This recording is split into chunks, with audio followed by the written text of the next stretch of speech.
What's going on, Godzirra Nation? This is Arghgodzirra, and we are back with my AFL Round 2 tips. Thank you to all who have supported the first video.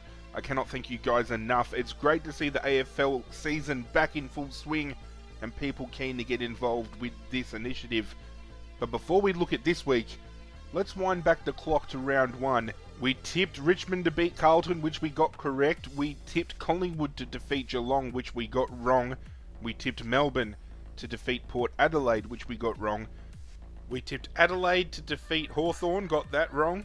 The Bulldogs defeated Sydney, which we also got wrong. Brisbane defeated the West Coast, which brought us back onto the winning track with another correct tip. St Kilda defeated West Coast for another tick. GWS defeated Essendon for another tick. And then Fremantle blew our tipping out of the water and defeated North Melbourne, which we got incorrectly. So I've started the season with a correct tipping of 4. The highest tipper for round 1 is a draw between Brandon King and Cripple Plays, both tipping 5 correct tips. Well done to the pair of you guys for getting the most correct tips for the start of the season.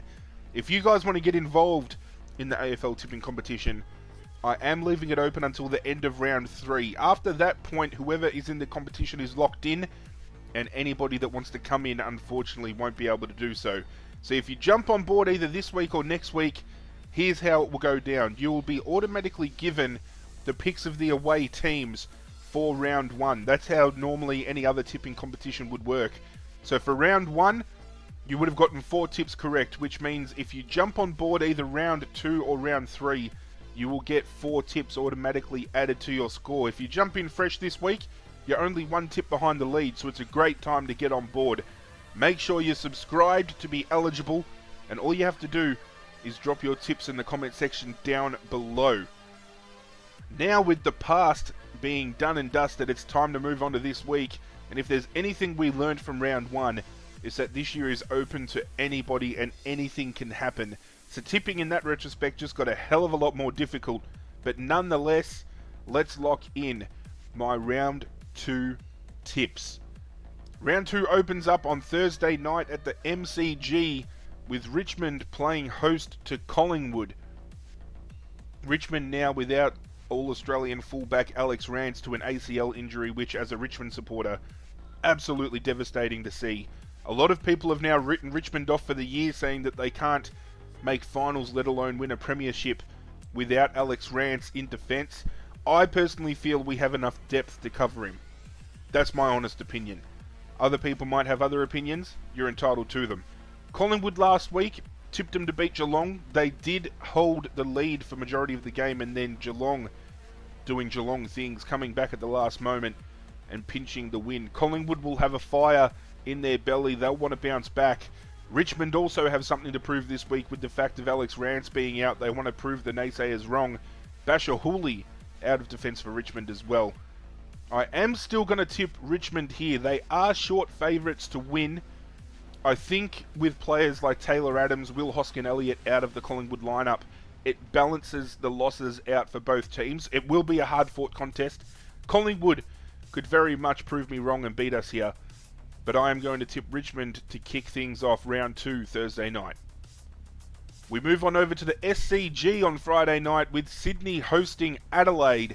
Sydney actually did look pretty impressive despite Lance Franklin being very down last week. He had a pretty awful game if we're being serious. Bulldogs getting the better of them. Adelaide, however, they're in more sorts than Sydney. Hosting Hawthorn, everybody had Adelaide as the favourite. A lot of people tipping Adelaide to finish high up on the ladder this year and to kick the season off falling as badly as they did to Hawthorn at home. They're going to want to bounce back. 2 teams looking for redemption this week. However, I think Sydney are going to get it done in Sydney. When Sydney play at the SCG, they are one of the hardest teams to beat. And I think this week they'll solidify that point against Adelaide. Adelaide will start the year 0-2, which I know it's only the start of the season, things can happen. But if you have a look, as past has dictated, starting the season as 0-2 makes it very hard to climb back in the later games of the season. So Adelaide are going to have to throw everything they can at this game. However, I feel Sydney get the job done here. Kicking things off on Saturday afternoon, we have Essendon hosting St Kilda at Marvel Stadium. Two clubs coming off of two different outcomes. Essendon, one of the most woeful efforts I have seen in a very long time against GWS last week, should have lost by over 100 points if GWS had kicked straight. They're in all sorts, Essendon. It's only round one, don't get me wrong, but you don't want to start a campaign with a loss that big. St Kilda, however, almost dropped the ball to the Gold Coast, winning by a point last week at home. If they had lost to the Gold Coast, even though it was round one, I fear that alarm bells would have been ringing. Two teams are going to want to throw everything at this game. I'm tipping Essendon to get it done here. I just feel Essendon are a class above St Kilda overall. They're going to want to bounce back from the huge deficit last week. There's a lot of players that are going to have something to prove. I think a lot of cuts will be happening if players don't step up and start playing their role.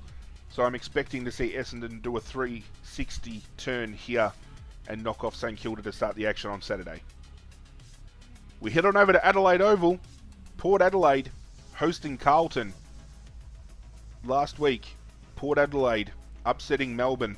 They looked the goods. Travis Boak up forward, Justin Westhoff up forward, young Zach Butters getting into the thick of things. It was good to see Port Adelaide up and about. And Tom Rockcliffe, don't even get me started on Tommy Rockcliffe.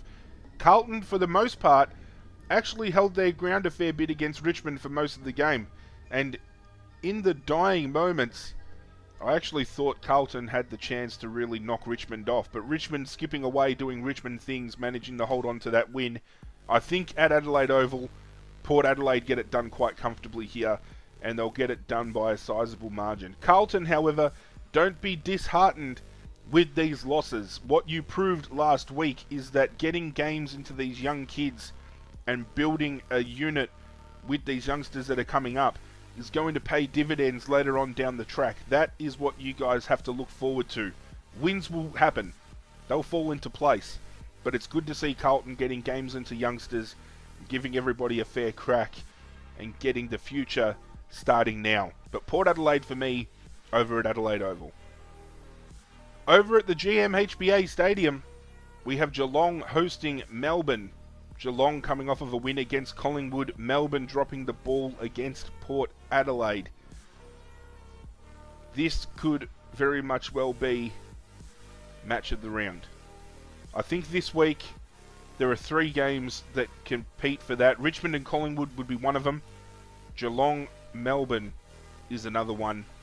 I think, however, this week I'm going to tip Geelong. Geelong at GMHBA should manage to quite comfortably get the job done here. I did tip Melbourne to finish on top of the ladder at the end of the season, and I know it's contradictory considering I just said starting the year 0 and 2 makes it a bit hard.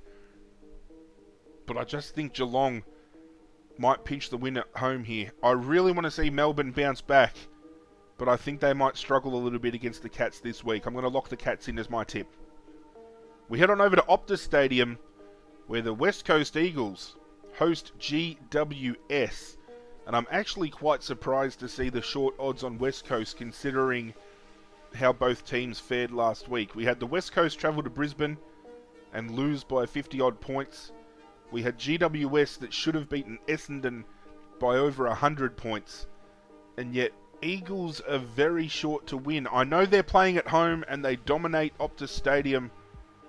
But I'm going to go left field. I'm actually going to tip GWS to travel and knock off West Coast at home. Big call, I know. But we have to look at the facts. And looking off of last week, I don't see how GWS get a big win like that and then travel and get defeated. I think they take that momentum with them. Whereas West Coast, they're going to be heading back. The loss on their brain might hold them back just a little bit. I mean, both clubs both have players to come back. If Josh Kennedy comes back in for West Coast, if Jamie Cripps comes back in for West Coast, that's a lot of firepower. But let's not forget, GWS managed to defeat Essendon by as big a margin as they did without the likes of Josh Kelly, Cullen Ward, those type of players in the team. If Josh Kelly comes back this week, that just adds another layer of depth to that midfield group. I am quite comfortably tipping GWS to knock off West Coast at home to round out action for Saturday afternoon. Starting things off on Sunday, back at Marvel Stadium, North Melbourne hosting Brisbane Lions. North Melbourne, one of the biggest losers of round one, getting absolutely decimated by Fremantle. I did not see that coming. I thought North Melbourne would go over there and romp Fremantle. Fremantle have proved me wrong, and they are looking as good as they did the year they made it to the grand final. Brisbane, however, very well done against West Coast last week. I was comfortable that they'd get it done, but boy, they looked good. Brisbane this year are going to be the surprise packet, let me tell you what. Even though North Melbourne are short odds, I'm going to tip Brisbane to come down here and win. It's another left field pick, I know, but with the tipping this year, you're going to have to be a little bit risky from time to time.